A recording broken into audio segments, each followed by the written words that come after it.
Pero en 5. Más el de ayer, 6. El de ayer, 7, ¿no? Ah, 7. ¿Y cuáles hemos visto? Fiebre, edema. El primero dolor, ¿cuántos tipos de dolor hay? 4. 4. ¿Cuáles son? Somático. Somático, visceral, neuropático y funcional. ¿Cuál es la característica del dolor neuropático? La principal característica. Alteración nerviosa, de hecho, ¿no? Que no tenía esto.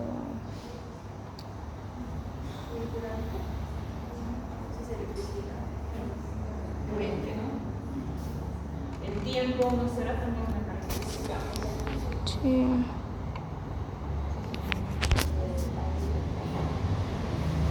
El neuropático tiene una evolución crónica.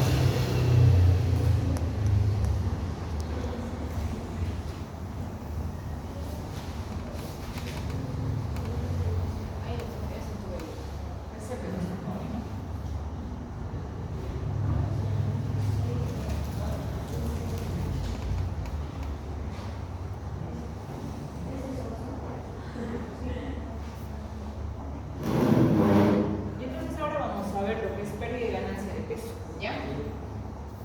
Entonces, en realidad, el peso lo podemos medir, ¿no es cierto? O sea, lo podemos objetivizar, ¿no es cierto? Y es una variable biológica y debe ser evaluado en todo paciente. ¿Y qué hemos dicho que tiene que ser considerado como qué?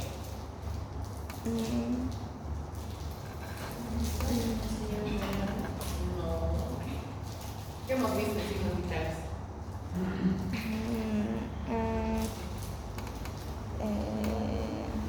Presión. ¿Qué signos vitales hemos visto? Frecuencia cardíaca, respiratoria, la frecuencia respiratoria, temperatura, oximetría, saturación.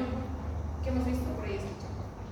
peso y Peso y altura. la talla, ¿no es cierto? Entonces, por eso decimos que tenemos que considerarlo como un signo vital, ¿no es cierto? Que si estará muy bajo, muy alto, como han dicho por ahí, ya generará alguna alarma, tanto en una consulta como durante la internación, ¿ya? O bien, cuando los pacientes están internados, no sé si han visto, pero bueno, se les pesa todos los días internados, ¿ya?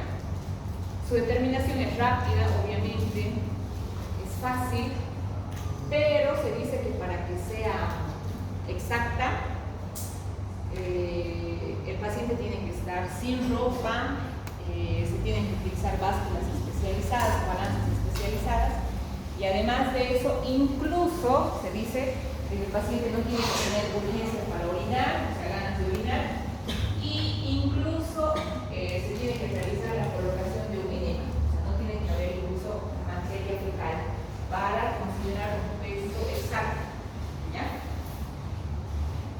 Ahora, obviamente es importante no solamente conocer el peso actual, sino también el peso habitual y también el peso teórico, ¿ya?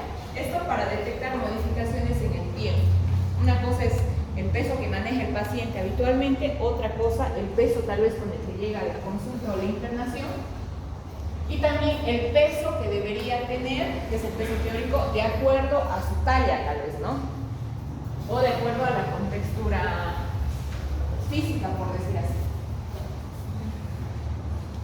Entonces, ¿cuáles son los mecanismos para el control del peso corporal?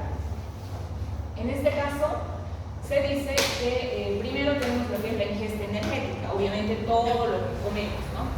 Y que este modula a grandes trazos lo que es la disponibilidad de energía. Luego, la energía consumida, por decir así, que es la termogénesis, que es la modulación fina de la disponibilidad de energía. Va a eliminar energía sobrante, y este sistema también mantiene la temperatura corporal frente al frío. Es como que, dicen, la grasita como que hace una barrera, ¿no? Para el frío, a regular la temperatura corporal.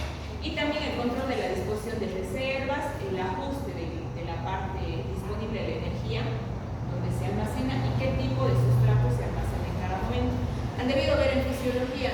cuando es el metabolismo hepático, ya va liberando. ¿Qué se libera primero cuando existe el catabolismo? ¿Se acuerdan? ¿Qué se libera primero? Cuando consumimos energía, cuando hacemos ejercicio, cuando hacemos actividad física. ¿De dónde echa mano primero el hígado para generar energía? La masa muscular. Y al último de la grasa, ¿no? Es por eso que cuesta tanto perder el tema de la grasa corporal. Todos estos mecanismos, que son tres: la ingesta energética, la termogénesis y el control de la disposición de reservas, están controlados otra vez por el cerebro, a través del hipotálamo, mediante secreciones hormonales, y sobre todo por lo que es la acción del sistema nervioso autónomo.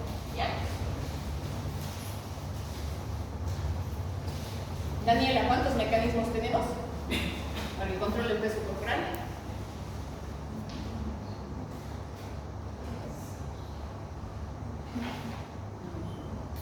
Sofía. Tres. ¿Cuáles son?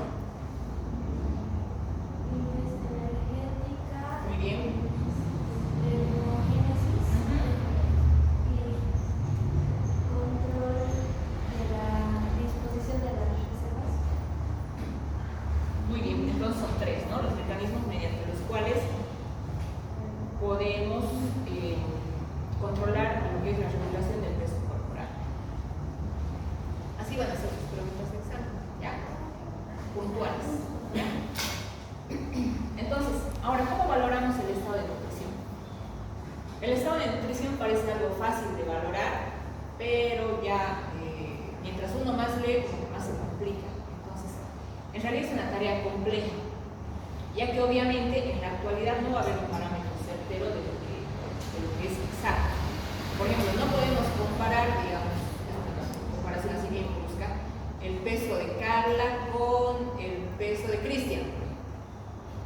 Pero ninguno de los dos ni está desnutrido ni está con exceso de peso. Pero obviamente no pesan lo mismo, sino que hay variantes biológicas, ¿no es cierto? Tampoco podemos comparar, por ejemplo, el peso de Cristian con el peso de Jimena. Que obviamente no nos vamos a... O sea, y no estamos hablando de contextos patológicos. Por eso es que es bien complejo esto. Existen numerosos parámetros, entre ellos los clínicos, que son los más accesibles, dado que pueden obtenerse en la consulta. ¿Ya? Entonces, ¿cómo hacemos la valoración clínica? Primero, obviamente, siempre, ¿no es cierto?, que va cuando realizamos la valoración del paciente, la anamnesis, el interrogatorio, ¿no es cierto? Entonces, ¿qué vamos a preguntar? Los hábitos alimenticios, que están obviamente en la historia clínica, ¿no es cierto? ¿Qué más? Tenemos que preguntar, no preguntar el peso, tal vez preguntar el peso actual, pero lo tenemos que comprobar. Y también tenemos que preguntar el peso habitual, porque puede ser que sea una persona que haya ganado o perdido peso en este último tiempo, ¿no? Entonces eso ya nos va a llamar la atención. Y también el hábito defecatorio, ¿ya? Si es que hay intolerancias alimentarias, si es que tal vez presenta náuseas, vómitos, diarrea, ¿por qué? Porque eso repercutirá o no en el peso. Sí. Si es que está perdiendo el peso, obviamente eso repercute, ¿no es cierto? De nuevo, antecedentes familiares, dice. Ocupación, actividad física, ingesta de fármacos. Obviamente la ocupación va a ser determinante para ver tal vez cómo es su alimentación, si realiza o no realiza actividad física, y si ingiere tal vez algún fármaco. Hay fármacos que nos hacen ganar peso y también hay algunos fármacos que nos hacen perder peso, ¿ya? Luego, una vez que termino la anamnesis o el interrogatorio, ¿qué hago? Examen físico. Entonces, obviamente tengo que realizar un examen físico general, por aparatos, por sistemas, y luego me voy a la determinación de parámetros antropométricos, ¿ya? ¿Qué son los parámetros antropométricos? El índice de masa corporal. Aunque se dice que ya no se debería usar, o ya no sería tan determinante, pero tenemos que sacarlo, ¿no? En Entonces, el índice de masa corporal se obtiene, dice, es el peso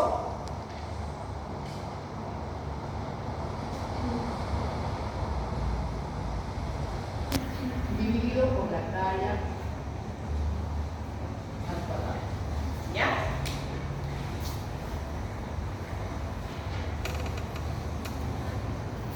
Tu índice de masa corporal, que lo pones en la pizarra. Tu índice de masa corporal y a la pizarra. Peso dividido entre talla al cuadrado.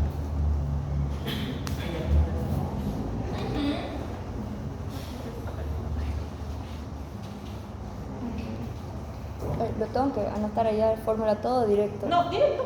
Ah, ya, entonces.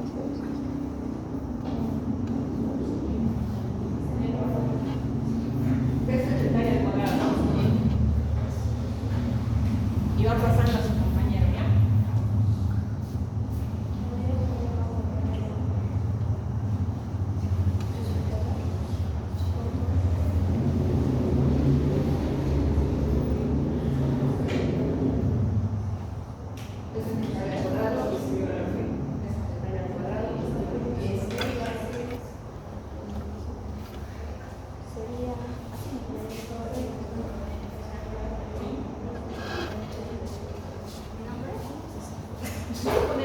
¿No ves? ¿Qué no era bueno llamarle? Los usa la calculadora científica. Ahora tenemos que tomar en cuenta, si hablamos del índice de masa, el índice de masa corporal normal es de 18.5 a 24.9. Anota tu peso, luego pon anota tu peso, luego pon dividir y entre paréntesis tu talla, cierras paréntesis y pones el cuadrado. Ah, pero también. Anota así, ¿no?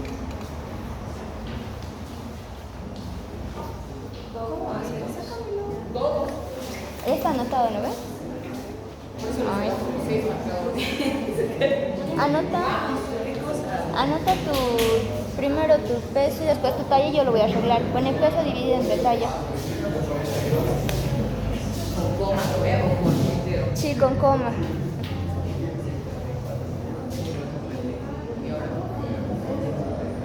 ¿Ya está? Ay, pero directo anota tu talla.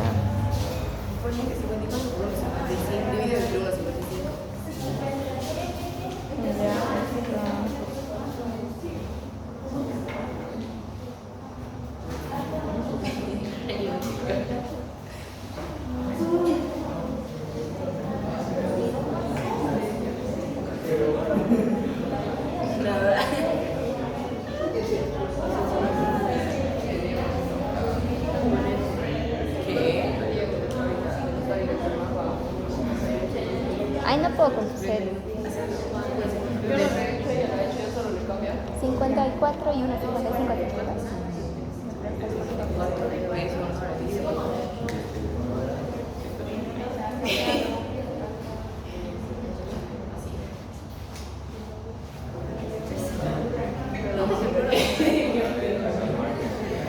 $22,47. ¿Cuánto? 22,47. ¿Se redondea? 22,47 si quieres, si no, no.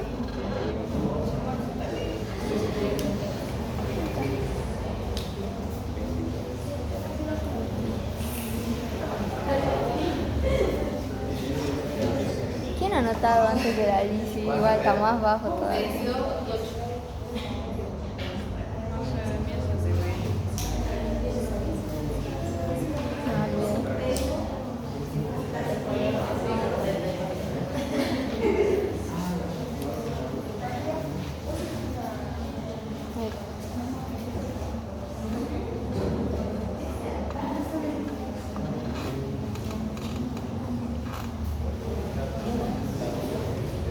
Pero el gallín está con más peso de músculo.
Desnutrición grado 2 o moderada, por decir así, 16 a 16.9, y desnutrición severa o grado 3 menos a 16. Ahora, hacia el otro lado, digo sobrepeso si es que tengo un índice de masa corporal de 25 a 29.9,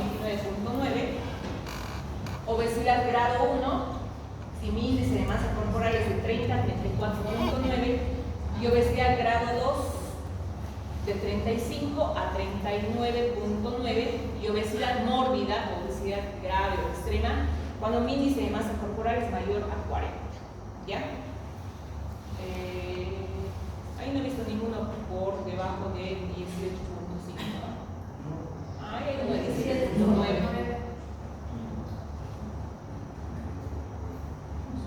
Y bueno, algunos por encima de 25 también.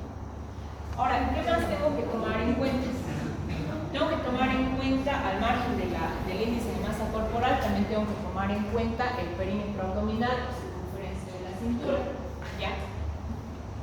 Que dice que se mide con el, o sea, obviamente con el paciente de pie, tiene que estar toda la parte del hemicuerpo superior, por decir así, desnuda, y tiene que estar en expiración, o sea, no metiendo la panza, ¿no? Y el médico frente al paciente. Y se coloca lo que es la cinta métrica entre el punto medio, entre el reborde costal y la cresta iliaca, ¿ya? Más o menos por encima del ombligo.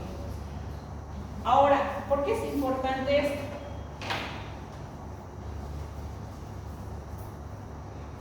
En el varón conlleva lo que es mayor riesgo cardiovascular, con enfermedades cardiovasculares, si esta circunferencia de cintura, por decir así, es mayor a 102, ¿ya? Y en la mujer, si es que este es mayor a 88. Entonces, el índice de masa corporal con sus variables. La circunferencia de la cintura o el perímetro abdominal mayor a 102 en el varón y mayor a 88 en la mujer. ¿Ya? También tenemos que tomar en cuenta la circunferencia de la cadera. Es una medida útil como indicador de grasa en lo que es la región inferior del cuerpo.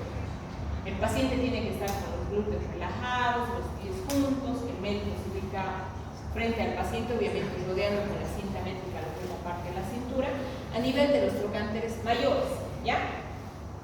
En general dice que coincide con la sínfisis cúbica. Ahora, lo que es en base a la circunferencia abdominal o la circunferencia de la cintura y la circunferencia de la cadera, se saca un índice en realidad. Y este es un indicador de grasa en la región inferior del cuerpo. ¿Ya? Esta relación en realidad entre lo que es el perímetro abdominal y el perímetro tal vez de la cintura, la circunferencia de la cintura, también nos determina factores de riesgo. ¿Ya? En cuanto a la obesidad androide, por decir así, se denomina esta si es que es mayor a 1, digamos, esa circunferencia o ese índice, por decir así, y mayor a 0,9 en las mujeres. Y en la obesidad ginecoide decimos que tendría que ser menor a 0,85 en los varones y menor a 0,75 en las mujeres. O sea, habitualmente tiene que haber una proporción, ¿no es cierto?, entre lo que es la cadera y la cintura. Si estamos desproporcionados, por ejemplo, si tenemos más barriga que cadera, se dice, o sea, mediante estos parámetros, que tenemos mayor riesgo para enfermedades cardiovasculares. ¿Ya? Entonces tenemos que el índice de masa corporal, la circunferencia de la cintura, la circunferencia abdominal, la circunferencia de la cadera y el índice cintura-cadera. ¿Ya? También están lo que son los ensayos bioquímicos. Solamente los vamos a mencionar porque obviamente el tema del laboratorio ya es en realidad una materia X, ¿cierto? Pero obviamente para determinar, digamos, si este peso es sano o es enfermo o patológico, por decir así, también tenemos exámenes de laboratorio como función renal, glucosa, colesterol, triglicéridos, insulinemia. También se habla del índice de creatinina talla, la medición de las proteínas séricas y el balance nitrogenado de esas proteínas.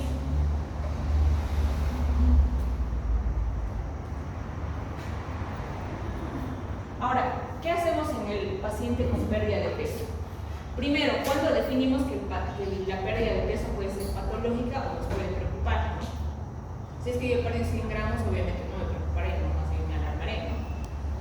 Entonces, se define la pérdida de peso mayor del 5% del peso corporal habitual, pero este peso debe haber sido en un lapso reciente, entre 6 a 12 meses. ¿Ya? Es decir, si una persona pesa 100 kilogramos, por ejemplo, ¿no?, un 5% correspondería a 5 kilos, ¿no?, que hayan perdido en los últimos 6 meses. Pero tenemos que tomar en cuenta que este peso no sea a raíz de dietas o a raíz de actividad física, ¿no?, un peso no esperado. ¿Ya? Y se dice que la pérdida de peso aislada no distingue la composición específica de pérdida de tejido, que puede oscilar entre el 25, 30 a 50% del tejido magro, en situaciones de seminanización. Es decir, cuando la persona se enferma, como les decía, lo primero que se consume, la primera energía que se consume dentro del metabolismo, ¿cuál es? Muscular. El músculo, ¿no es cierto? Entonces vamos a ver que esta persona pierde peso, pero no es una pérdida de peso proporcional, ¿no?, sino que se ve emanciada, o sea, como tipo sarcopénica, por decir así, o sea, pierde masa muscular. ¿Ya? Ayer les decía que es la catexia, ¿se acuerdan? Es esto. Pérdida de peso extrema o la desnutrición extrema. La persona se ve como piel y hueso, ¿ya? Aquí dice que puede ser una pérdida originada por pérdida de masa muscular, ya sea con pérdida de masa magra o no. Y la sarcopenia ya es un paciente que no tiene nada de masa muscular, ¿ya? Y habitualmente es lo que vemos en las personas mayores, ¿no es cierto? Ya no tienen esa firmeza muscular para incluso andar rectos, todo está demasiado, ¿no es cierto? Esa es la sarcopenia. No hay masa muscular, pero tampoco hay fuerza muscular. Ahora, ¿qué nos puede producir la pérdida de peso patológico?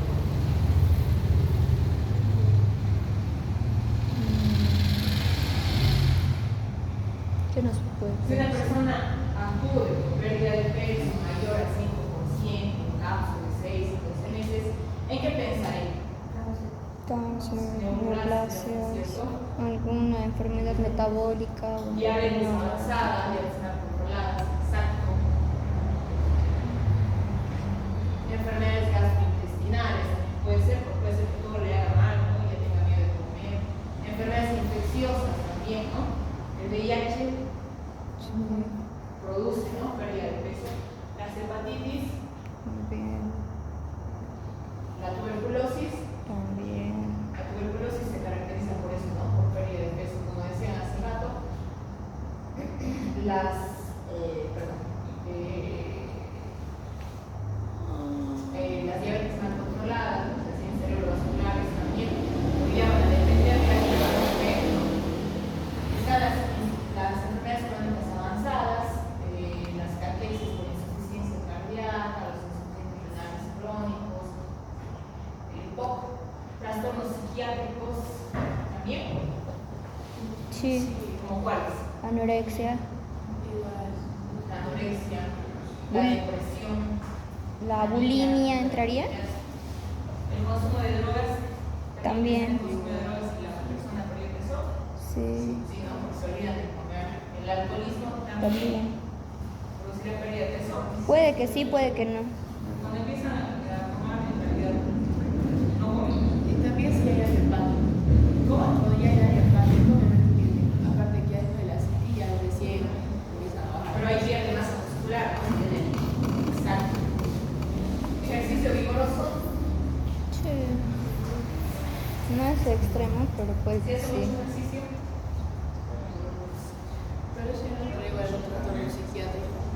Puede bajar de peso, pero no tan repentinamente. Tendría que haber tal vez un trastorno metabólico. no va a ser tan notorio porque también habría tal vez generación de masa muscular.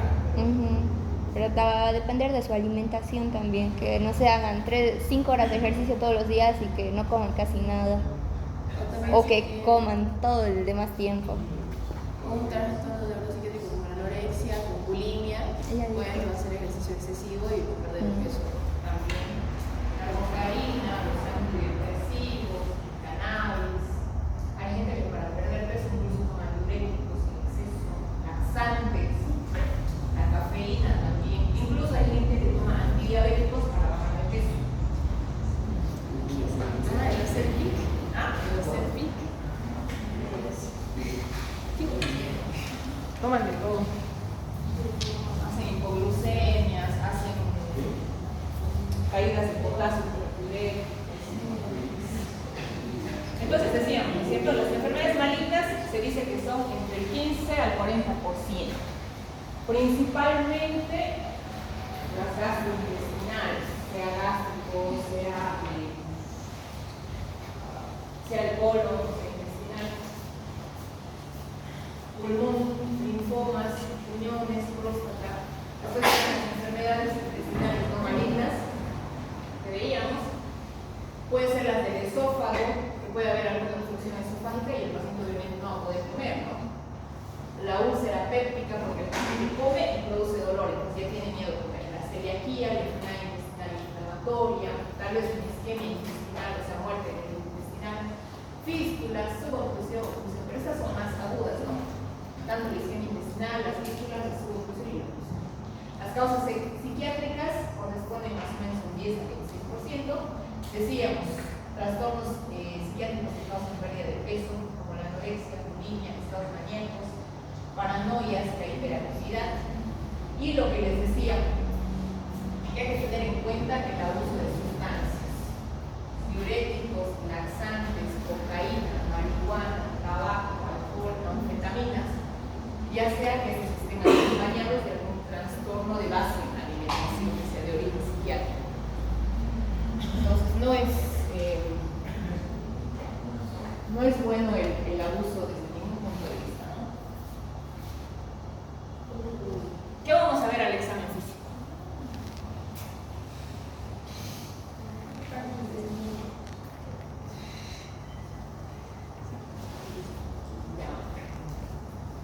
¿Qué tenemos que buscar? Primero, medir el peso, ¿no es cierto?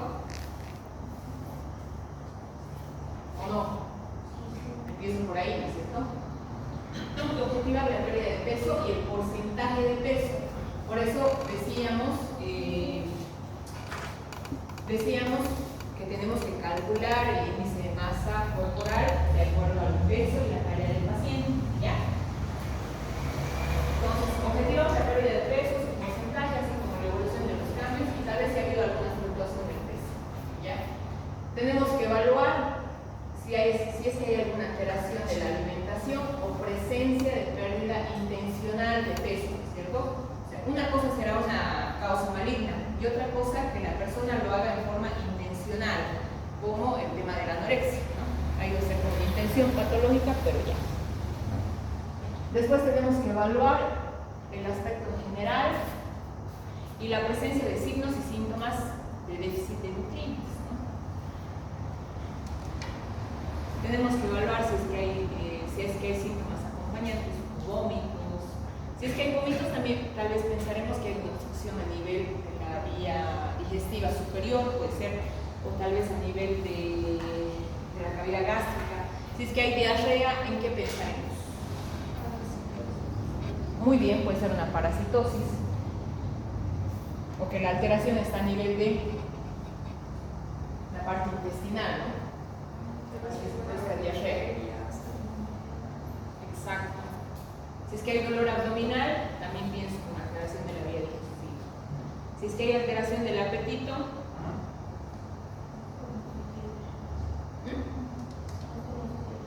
perdón, Daniel, puede ser un trastorno psiquiátrico.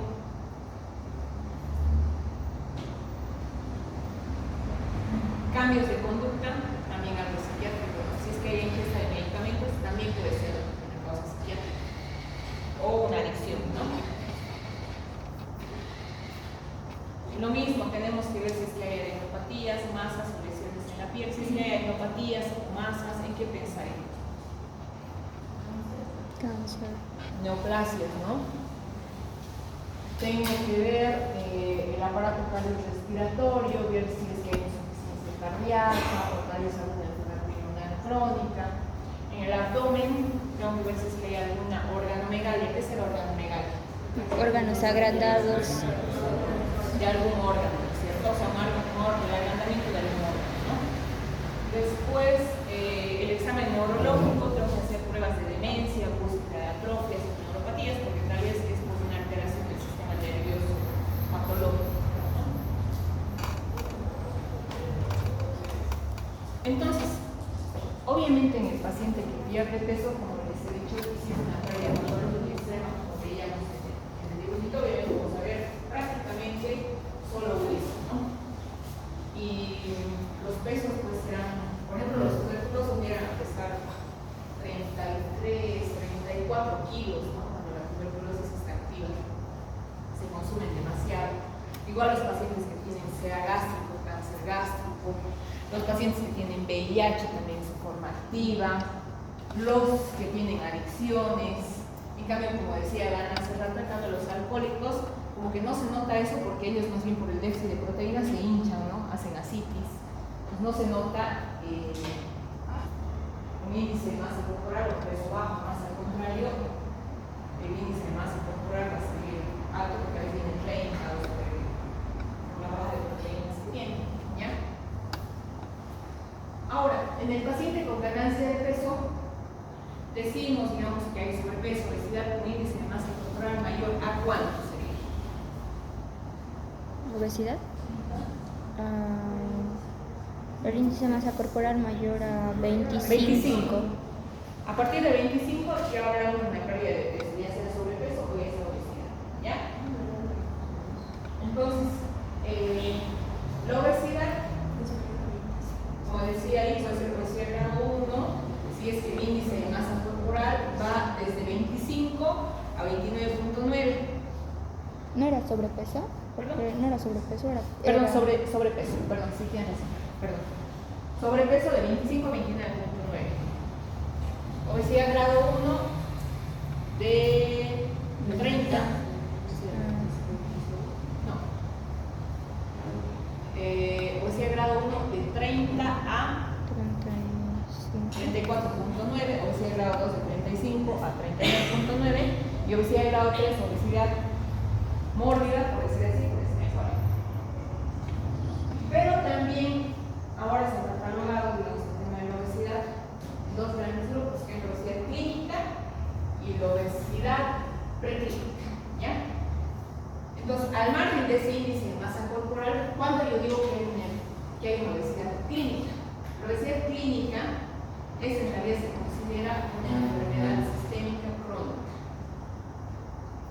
Pero a esto tenemos que aumentar algo importante, que va a estar acompañada de algunas complicaciones graves, como infartos, accidentes cerebrovasculares, insuficiencias renales, y obviamente pone en riesgo la vida del paciente. Todo paciente que, al margen de ser obeso, presente alguna enfermedad como diabetes, hipertensión, alteraciones en lo que es la función del corazón, decimos que es una obesidad clínica. Por el contrario, el paciente que no presenta esos factores de riesgo se considera una obesidad preclínica, o sea, como que hay un gordito sano y un gordito enfermo, ¿ya? La obesidad clínica se refiere al gordito enfermo, y la obesidad preclínica está gordito pero todavía no tiene ninguna enfermedad. ¿Qué pasa, no?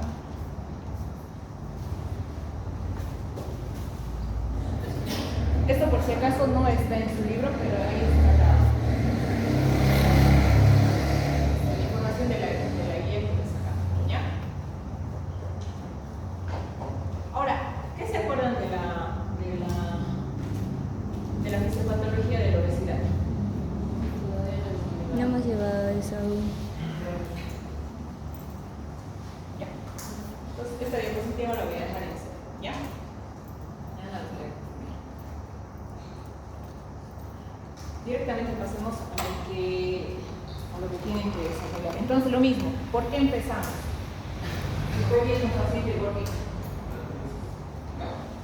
Anamnesis, empiezo interrogando. ¿Qué voy a interrogar?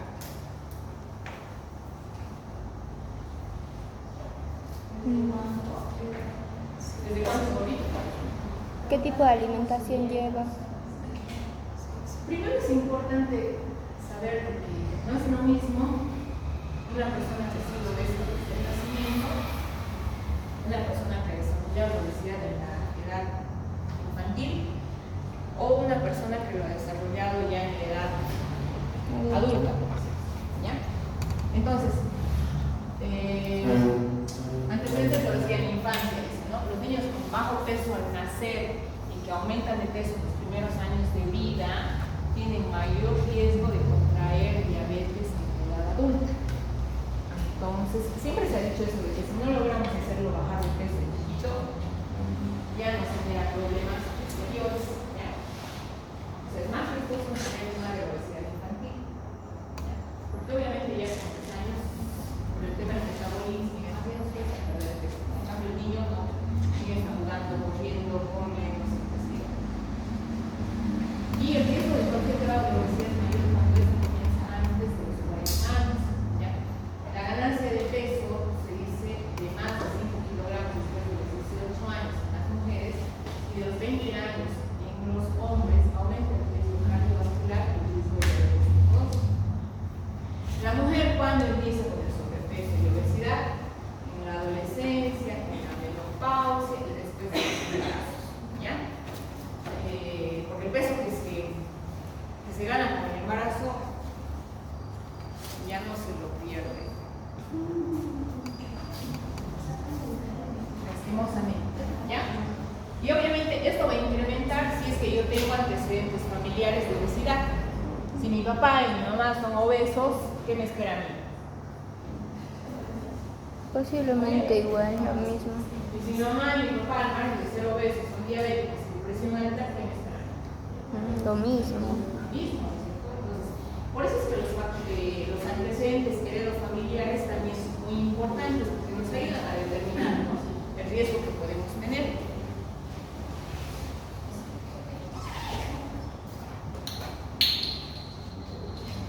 Ahora, lo mismo aquí que lo que decíamos, lo mismo de lo que decíamos anteriormente, como evaluamos la pérdida de peso, también tenemos que evaluar la ganancia de peso. Entonces, ¿qué hacemos primero?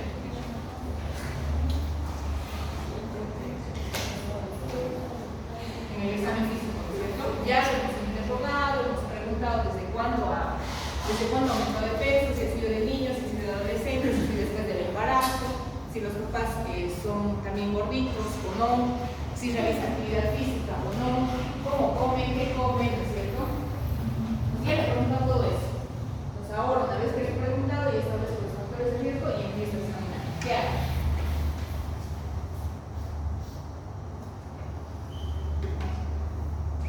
¿Qué veo primero? La textura. ¿Qué hago primero en el examen?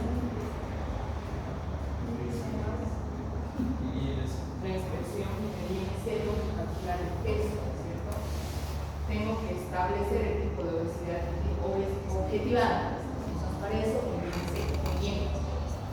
Para eso entonces necesito evaluar el peso y la talla, ¿no es cierto?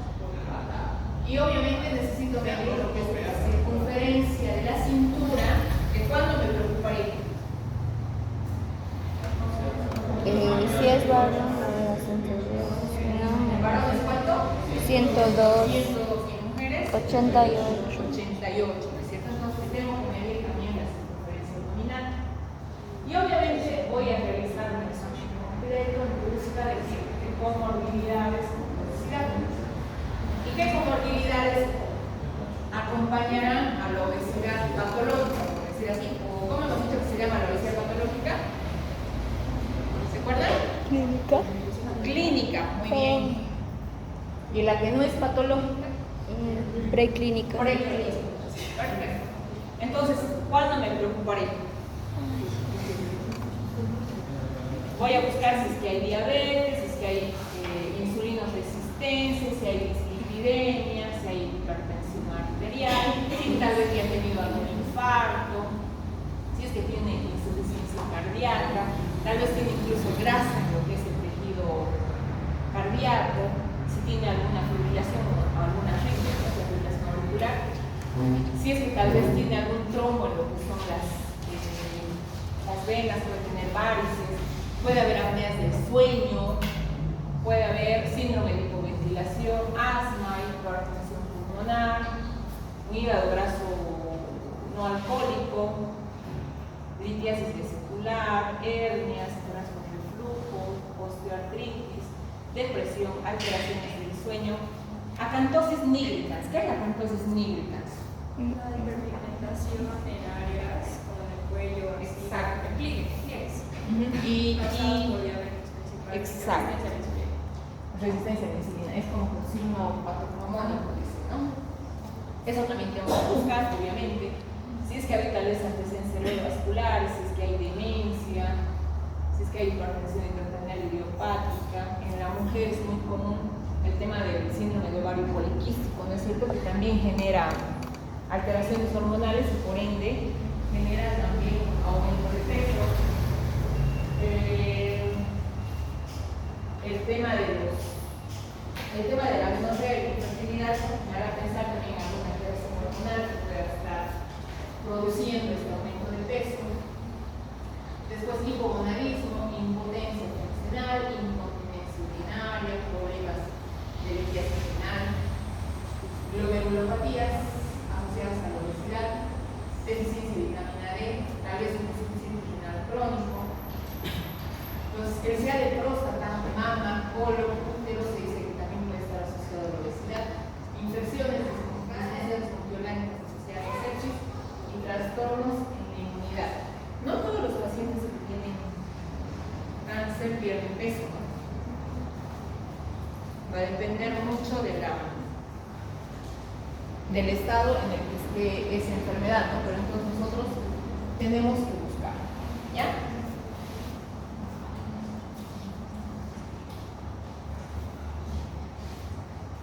Entonces, el día jueves vamos a ver síntomas funcionales, ¿ya? ¿Tienen alguna duda de estos? Nos pasa las diapas. Por favor.